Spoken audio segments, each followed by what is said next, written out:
Hello, hello, hello. Hello, makers. How are you? I hope everyone has had a wonderful, wonderful session. Unfortunately, I didn't get to hear and see everyone, but this is really a special opportunity, and I'm sure you all know that. So just happy to be here with you. Our next guest, I'm gonna give you guys, I like to share stories, so let me just breathe with this a minute. Our next guest, our next speaker is Dany Garcia. That's right. Give me the woo. I'll take it. That's right. Give her a clap. Yes, give her a clap now. I met Dany because I have made a career for myself in the world of sports. And Dany and I happened to meet on a project that Dwayne Johnson, you know, Dwayne "The Rock" Johnson. You guys have heard of him before, right? And I ended up working on a television show with the DJ, and it was called Titan Games, and it was amazing. But one of the main reasons that I really, truly wanted to do that show was because of Dany Garcia. I knew that she was the architect of his career. He is the biggest movie star on the planet right now. He is one of one, and there is this woman who has orchestrated, she is the architect, if you will, of his career. And I always wanted to know, how does she do that? How does she do that? Where'd she come from? And so that's who we will talk to today. Dany Garcia is the founder, CEO, and chairwoman of the Garcia Companies. As a chairwoman, Dany oversees a vast portfolio of human-centered brands, including GSTQ, the UFL, which is, for my sports fans here, a professional spring football league, $7 Productions, which you I'm sure have heard of, where she has produced such films as the Jumanji franchise. Have you guys ever heard of that? Jumanji? Okay. Hobbs and Shaw, Rampage, Red Notice, and upcoming live action film, Moana. Does anybody watch? Okay. I thought Moana would do it. But not only does she do that, she's built this brand with the Zoa energy drink, Terramana Tequila, the Project Rock line at Under Armour, Salt and Straw ice cream. Give it up to my ice cream lovers in the house, okay? As a visionary, Dany refuses and only infuses artistry into her business, creating the future of how companies and brands evolve from the concept to market leader in recognition of her work. She has won prestigious awards, so many awards, guys. I don't know if you are a reader, but I'm making sure that I go through this list because it's important. Variety 500, 6 times. 6 consecutive times in a row. She's been on Variety 500 as the most important that we should pay attention to. The National Hispanic Medias Coalition Outstanding Film Producer Impact Award, Hollywood Reporter's Women in Entertainment Power 100, Female Founders 100, Adweek's Most Powerful Woman in Sports. Give it up for Dany Garcia.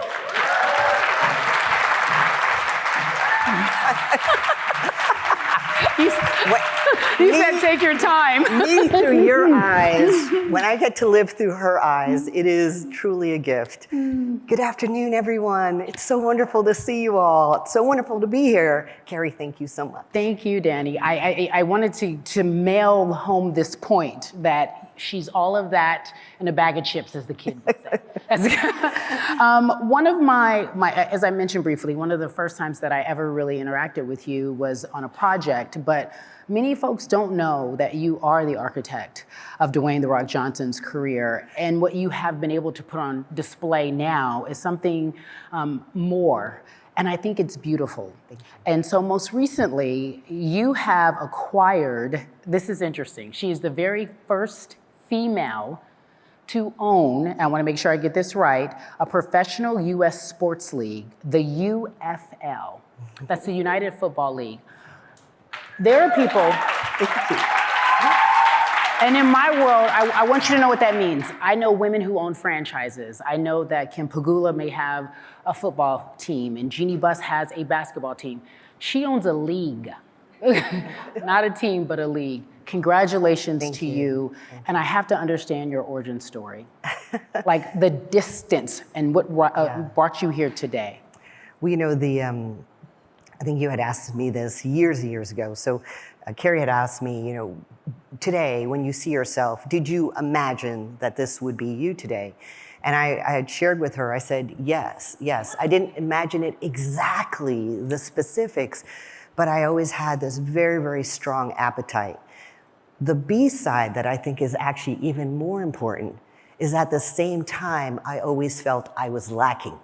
So, I had that 12, 13, when I was about 12, 13, I remember specifically looking in the mirror and being like, this is what we got. I was like, and no 12 or 13-year-old should ever do that. But unfortunately, I was like, this is what we got. And I had all these huge aspirations. So I've always had this big, wonderful drive. And at the same time, always carried this idea that, okay, you're not enough. You're going to have to work harder. You're going to have to work harder. You're going to have to work to do it. And I think that's so important because when you get to be in positions of leadership, and I'm so grateful to be in them, almost everyone forgets that your insecurities, your doubts, they actually come with you and they don't take away the spot. They make you better. They make you show up with clarity. They make sure that you do all the work and maybe the extra work. So something that has been sort of maybe a detriment when it comes to confidence became a superpower when it came to execution. Dany said something to me backstage. We were talking about something that didn't necessarily have to do with what we're doing today. She said, but I'm in a world where I'm always looking for an edge. You're always looking for an edge. Right. And to me, when you said that, that resonates as I just go a little extra. I do a little extra. I look to see, how does that translate to you in the world in which you live in when you're looking for the edge? Absolutely. Well, one of the things, it's actually, I would go back to being a mom. And in essence, I was very much a single mom for a long time. And so the skill of looking at everything, looking at gaps, looking at, okay, what does my child need? Looking at that and still trying to balance a career at the same time forced me to say, where are there areas that I can invest a little bit more that are going to give me a greater return? And it was interesting that as I was doing that and also managing careers and architecting careers, those skills were translating. So it became necessity, and then it became strategic, and then it became joy. Because excellence doesn't just ever happen. It never happens. There are so many archetype stories about you just got it, or someone was born with all this talent, or this just happened. I'm a 32-year success, overnight success. 32 years in business, overnight success. And that success is because I tried to find every space where I could make an investment that other people weren't. And I had to. I had to do it as a Latina. I had to do it as a woman. I had to do it as a person who was in rooms where no one looked like me, where I was the only woman. And that skill, like I said, became a superpower again.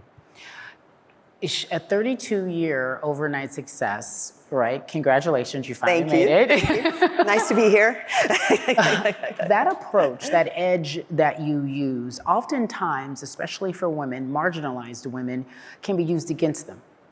And I've noticed, watching what you've been able to accomplish in the world in which you work in and how you are respected, when you walk in a room, men pay attention.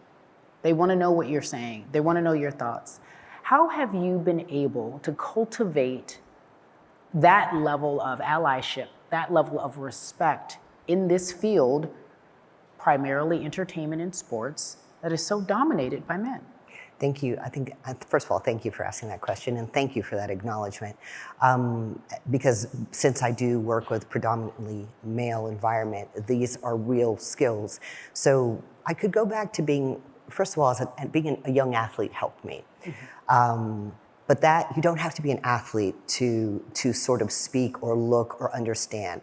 There became a moment where I recognized, if I walk into a room and I am not seeking validation, I am immediately in a position of power for myself. I'm glad you guys felt that. Wow. There is nothing to psychologically hook into from me. So that means the job, I can hold the goal, I can hold the vision, I can almost get out of my way to execute. Now, in addition to that moment, I have to answer the questions that say, what allows me to step in a room and not be seeking validation? I have to do that work beforehand, right? And that is maybe not work that my male colleagues have to because they have, an entitlement or, it's the way the patriarchy is set up. But I had to take the time to do that. So what does that mean? That means my executive team at the Garcia companies is all women, fabulous women. That means my publicists are women. That means the individuals who dress me today are amazing people who are invested in what I want and how I want to feel. So there's so much self-investment, so much that I take the time to do that are my rules, not a rule from a business book that says, you should show up this way, and mostly written by, let's say, a gentleman who's not raising a child or handling all the finances. But what does Dany Garcia need so that she feels self-validated? And who are the allies and the friends she has so that when she goes out there into that room and that meeting is done, she can come back and recharge. So it's not a one-step process, but it is an investment process in yourself that pays off in spades, because then people only have to listen to you. That's the interaction. I just want to take a moment. I don't know if we have our pen and papers out. When she said, I walk into a room and I'm not seeking validation, they immediately respect me, it hit. Because you carry that. So if you're not asking for them to tell you you matter, you know you matter. You know you matter. And then something more can happen. Then I'm in a position to take care of my colleagues around the room who are trying to grapple with the fact that a female chairwoman, let's say with the XFL, is telling them what the vision for this all-male football team should be in the future. And I'm building bridges in that way. Wow. I have a question, and I'm sure most of these women in the room can relate to this. When you're powerful and when you walk into the room with presence, there is this image that we have, or these thoughts that we have in our head, our mind, we're always speaking to ourselves. What are the myths about being a powerful woman that sometimes force us to shrink when we really should just show up even bigger? Completely.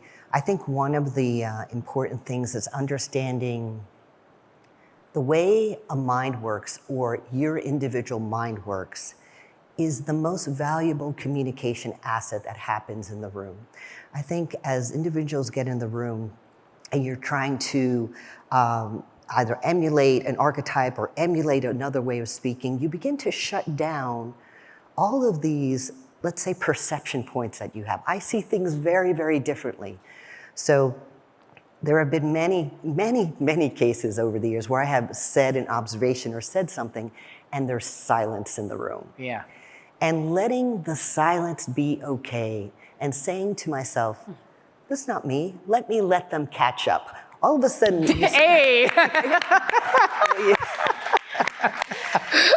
you start to give reasons that are not the traditional reasons, not that, oh my gosh, they didn't I said it wrong, I didn't spend enough time, oh, I'm not making any sense. And you start to say, okay, what if they're not getting it?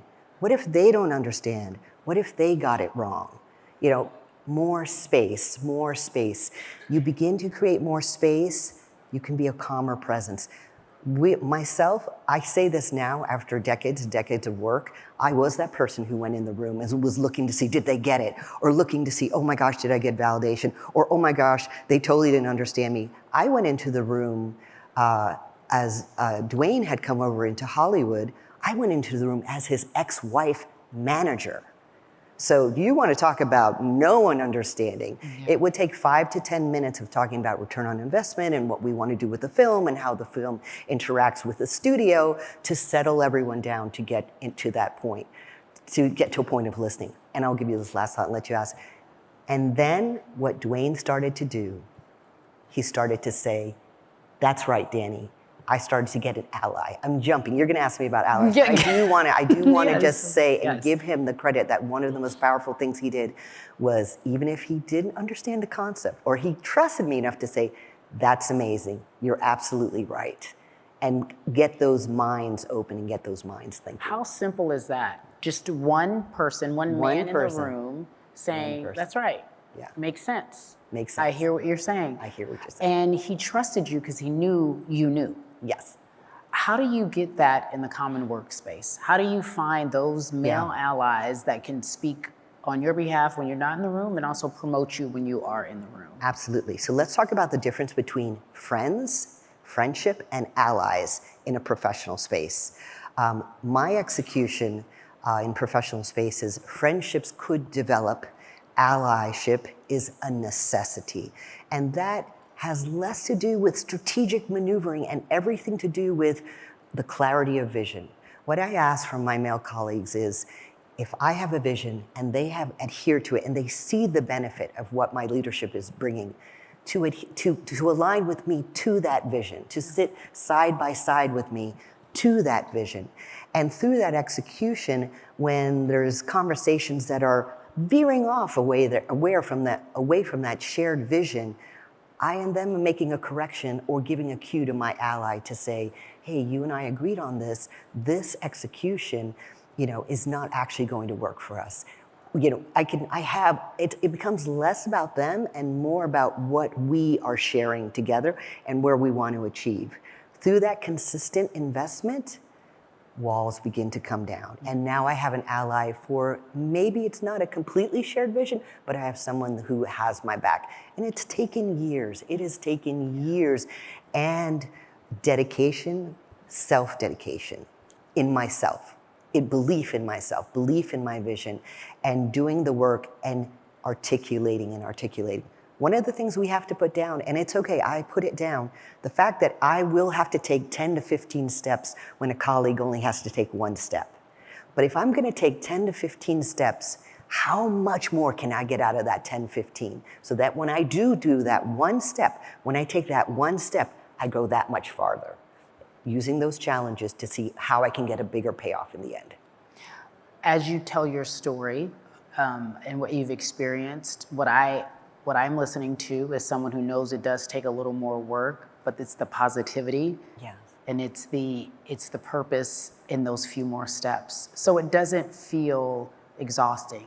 And I think my question for you, as you navigate this world, does it get exhausting? And what is your why? Absolutely. How do you remember to bring it back to this level of evenness? Well, first of all, it does get exhausting. I'm like, oh my gosh. I think we've all had that. But my executions, I have a very simple philosophy, which is I invest to inspire. So when I say invest to inspire, it's not only the inspiration of what that final product is, or that film, or the sports league, but it's that everyone around, I invest so everyone around, let's say everyone around the football for the UFL has a life and an experience that in a year, 2, 3 years, they say, thanks heaven I was there. Comes to work every day and says, this is a day worth living. So all of my companies have an ultimate purpose. And all of my decisions, I ask myself, will I be a better person? Will I grow? Will everyone around me grow with this execution? And that's investing to inspire. And when it gets to be that grind, I just have to remember this higher purpose, because when you hit that, when there is that moment, when I have 135 athletes get signed up to camp to go to the NFL and they're hugging me and thanking me, I'm like, yes, it was worth all of those conversations. Side note, the UFL, the XFL now combined with the US Football League, and so now it's UFL, and I don't want to confuse you all, but can you explain to everyone that process? From my understanding, and I remember The Rock saying this, he was like, Dany came to me and said we should buy the XFL. And he's like, oh, okay, I guess I'll buy a league. It sounds good, we should do that. And in my mind, I thought, why not speak that big about our dreams? Let's not think so small. And you think larger than life. And I love that for me and for every woman that gets to be in your presence. Talk to me about the process. Yeah, so the XFL was such a quiet time. It was a difficult time. It was during COVID, and the XFL had just gone through bankruptcy, and I had loved that second iteration. The spring football is, as compared to, let's say, traditional fall football, the NFL, lives in a space where every play matters. They're on that curve, that growth curve, where the individuals who are on the field know the stakes are so high. They don't have a $100 million contract, $200 million contract. They are playing for their future, they're playing for the family, and they're playing for the love of the game. So there's an essence of truth. And with this bankruptcy, I said, I could, when it came out, I was like, I can do so much here. I can take the 30 some years of work in film, in production, in managing, in architecting careers and building brands and pour it into these athletes, because football and sports changes lives. I wasn't thinking about being the first woman. I just knew I could do it. So yes, I did call DJ up and say, hey, I got this idea, want to come? And he was like, but of course he was like, yes, absolutely. And that journey and the product that we put out has been a testament to following your dream, because every moment, even transitioning now to merge with the USFL and be one united league, every moment has unpacked chapters. So being loud and being audacious in the dream, when you get that opportunity, when I get a chance to be quite as audacious as that until later on in life at 53, 54, that audaciousness, it opens up so many opportunities for yourself and for everyone you're touching. Do you guys feel this energy? Like, let's be audacious, shall we? Thank you. Dany Garcia, our time is just about up, but I have one more question for you, or perhaps one more question for everyone who is here today. If you could summarize, or if you could send them away with something, so that perhaps maybe in the future they are the makers, they are here speaking. Oh, absolutely. What would that be? I would say that the gem of your life in the future, and even in business, lives within inside of you. There will never be a book and there won't be a document written that is ever going to truly encapsulate and capture the magic that each one of us has inside of us when we invest in ourselves. So you don't have to make a new path every time, but you should always check to say, does this path align to what my dreams and what I truly believe? And 2 steps that truly reflect who you are as compared to 20 steps that look like someone else are going to be that much more valuable. So thank you. Thanks, Cari.